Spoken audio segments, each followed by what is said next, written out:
Taylor Swift's new album, The Life of a Showgirl, officially dropped at midnight. The release marks Swift's much-anticipated return to pop. The album is already shattering records as the most pre-saved album on Spotify, dethroning her own previous album, The Tortured Poets Department. Now, the official release party of A Showgirl, a 90-minute movie celebrating the album, hits Cineplex theaters this afternoon at 3 p.m. local time. And joining me now to talk a little bit more about all of this is the CBC's Griffin Jaeger. Griffin, you are a big fan, right? Yes. Some could say. Some could say. Okay, so it's dropped. It is downloaded a lot. What are we hearing? What's the review? Yeah, well, we're talking about, one of the most famous pop stars on the planet, been at the top of the pop pyramid for a very long time, and now she's yet again taking center stage with this album, and her fans are really ready for that. She's coming off of a record-breaking tour, she's newly engaged, and she's been a lot more active with, her fandom, speaking out, and now she's got this new album, which, like you mentioned, already smashing records, not just on Spotify, but also Apple Music. Before it even released, it became the most pre-saved album of the year, and I actually, I went to go do my own research last night when it dropped, went on the streaming services. Yes, all research. Exactly, there you go. And Spotify actually crashed. There was a surge in usage last night at midnight, possibly due to the amount of Swifties that are hitting the app trying to listen. But before I get into what the album is really about, let's hear from the pop star herself. Taylor Swift actually spoke this morning on UK Hits Radio about what fans can expect. Take a listen. I would say that this album is a complete and total snapshot of what my life looks like right now. And there you have it. She made this album while she was still doing this massive tour. She'd finish a show, she'd hop on a flight, and she'd go record. So it really is this behind-the-scenes look of this massive tour that fans became such a huge fan of.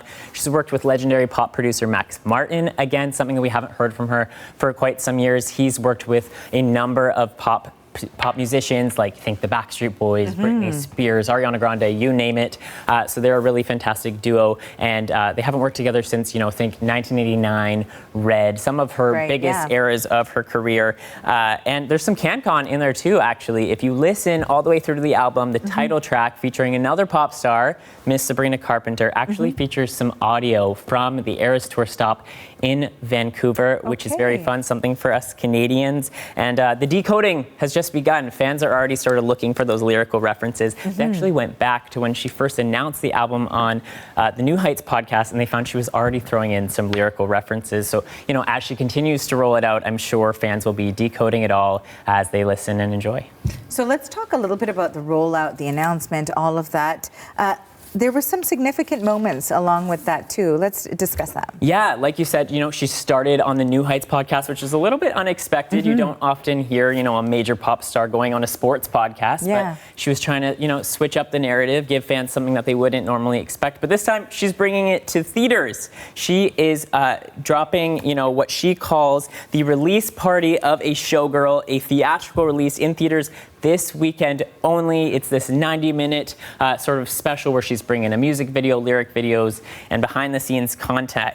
And, this could become her second #1 box office consecutively. Last time she did that was with that Eras Tour concert film. And a little fun fact, she could actually land herself on a list that very few pop stars have gotten onto if she becomes the #1 album and the #1 box office title this weekend. One of the first artists to do that was actually Prince in 1984 with Purple Rain. So she's really turning this into an event. I spoke to Liz Duff of the Late Night Scrolling podcast on sort of how fans are showing up to this event. Take a listen.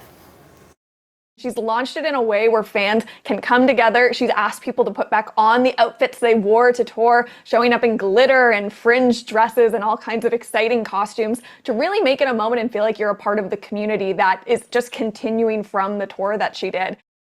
So she's really playing into that exclusivity, the fans who want to be able to say, I heard it first, I saw it first, and everyone will be flocking to the theaters. I'll be speaking to fans later today myself, and it's all happening again. And it's probably a good business decision because people will spend money on tickets. There you go. Thanks for this. That is the CBC's Griffin Jaeger. Thank you. Thanks.